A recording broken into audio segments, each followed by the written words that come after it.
So I'm Don Saposnik. I'm going to be your guide through this little trip through a little focused area of our work in dealing with custody disputes or parenting disputes, depending on where you're from and how advanced you are.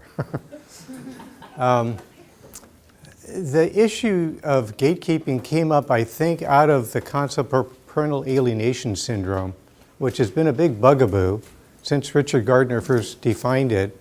And then many lawyers in many courts throughout the land over the past bunch of decades have been using the concept of parental alienation syndrome as an argument for their case to win or lose. What's the term? I'm sorry. Oh, parental alienation syndrome, which has since been reformulated by Joan Kelly and others to the alienated child, to get away from the implication that the concept is caused by the mother or the alienating parent. It's a much more complex mixture. I'm not going to focus on that. I'm just saying the origins of gatekeeping came from that. The research on gatekeeping started off with Allen and Hawkins, 1999, who came up with, I'll show you their definition, but Bill Austin is a major contributor to this research, and Marcia Klein Pruitt and a number of others have contributed to the literature. This is just a little sample of some of the literature.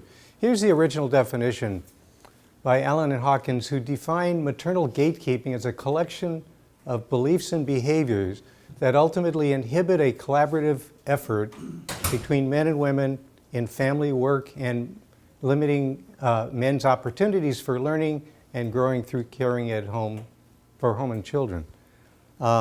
It was, these concepts come out of somebody had a pattern of certain kinds of things that happen, that they observe. They say, wow, that's kind of like that case and like that case.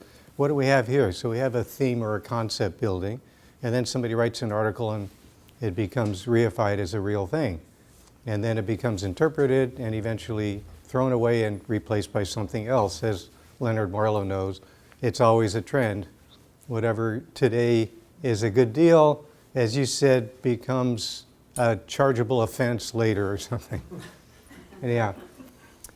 Fagan and Barnett, a couple years later, rewrite it as mothers' preferences and attempts to restrict and exclude fathers from child care and involvement with children.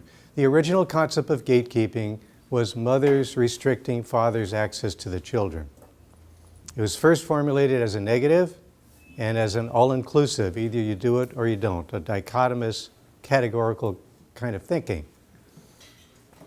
And what those of us who've been around a while know in life, nothing is categorical, everything is dimensional.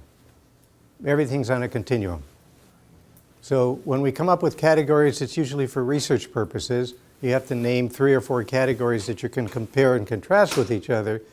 If you're trying to do research on a continuum, you don't even know what you're measuring and what against what, and it's fuzzy boundaries.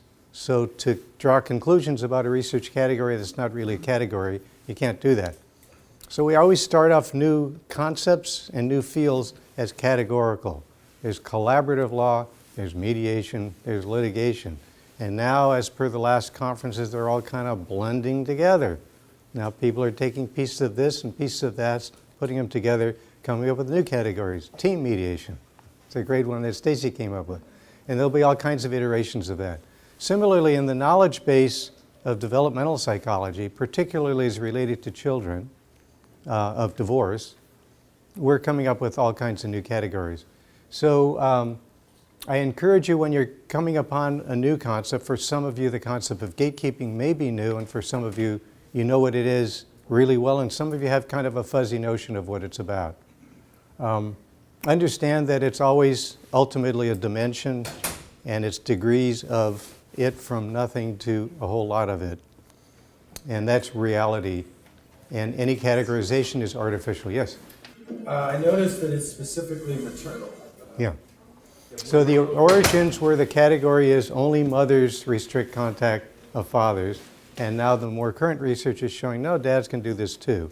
Again, it starts moving. And eventually, probably within weeks, there'll be transgender gatekeeping. I don't know. Okay, estimated at 23% of all mothers in intact households, this is normal family research. 23% of all families, the mother is the gatekeeper of the children, restricting access or facilitating access to the children, but she decides whether dad can take the kids to Costco, or whether dad going to participate in the homework, or whether dad can take the kid on a drive somewhere, or whether dad should be playing baseball with the kid. Mom has to give her permission 23% of the time, and that's normal. So this is not an abnormal phenomenon, gatekeeping. This is just we've taken what always has been and now conceptualized it within our field, because we're looking at the more restrictive types and trying to understand how is that different from normal gatekeeping.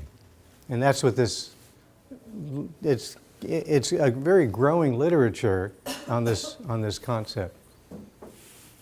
Gatekeeping is supported by our culture, meaning it's 23% just in the normal population we don't even think about, and it's also supported by therapists, by courts in various iterations. Not all of them, but you see enough support for it so it just kind of isn't a thing until you're getting divorced.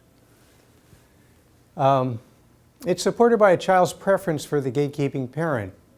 One of my shticks is how children contribute to custody disputes and how they maintain conflict within families, and more recently, how children contribute to the breakup of second families, step-families. Step-families are a very, very unstable form of family life, and in my experience, it's probably the most challenging form of family life. It's a very weird, abnormal notion. Kids just don't know what to do with it. Step-parents and step-kids don't know what to do with each other. The roles are all ill-defined. Nobody's ever clarified that. And everybody thinks they should just be able to work, and they start a new family. They marry somebody, get rid of the old spouse, start a new one, and now you have a family, instant. Well, kids don't experience it that way. And kids do their little strategies to try to break up second and third families. Statistically, first families, at least in the past couple decades, break up about 50% of the time. It's actually closer to 43%, and recent data is showing it's actually dropping down to 39, 40%, partly because people aren't marrying, so they're not reflected in divorce statistics. And secondly, they're wondering whether the millennial generation has, as a subculture, decided to just stay married no matter what, or commit themselves in some way that goes back to the 1940s or 1950s before divorce became a thing. I don't want to go too much into any of these tangents. I have a lot of offshoots and content to go, but you have a Just a quick Yes. question. When you say break up, kids have strategies to break up. Step-families, do you mean the marriage as well? I didn't finish that. They break up the marriage. And I've interviewed probably over 14,000 kids of divorce, and I've heard unbelievable stories of how they consciously wake up in the morning and, let's see, how can I get rid of my stepmom? I know, I'll do this. And I've got stories that are amazing, but I don't want to go too far there. Second marriages, when there's kids from first marriages, break up about 65 to 75% in the first year, in the first 3 to 4 years. And third marriages break up 80 to 85% in the first year when they're kids from first and or second marriages.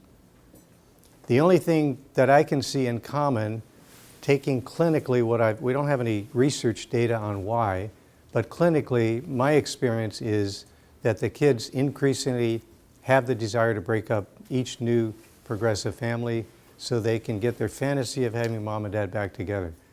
It used to be, well, they're married now to a new person, how can you get them back together? The kids say, look, they broke up the first time, I can get them to break up the second time. Easier. And it is easier for them because there's history to that, and usually the new person in the step family says, I can't deal with this crap anymore. I married you, not your bratty kids.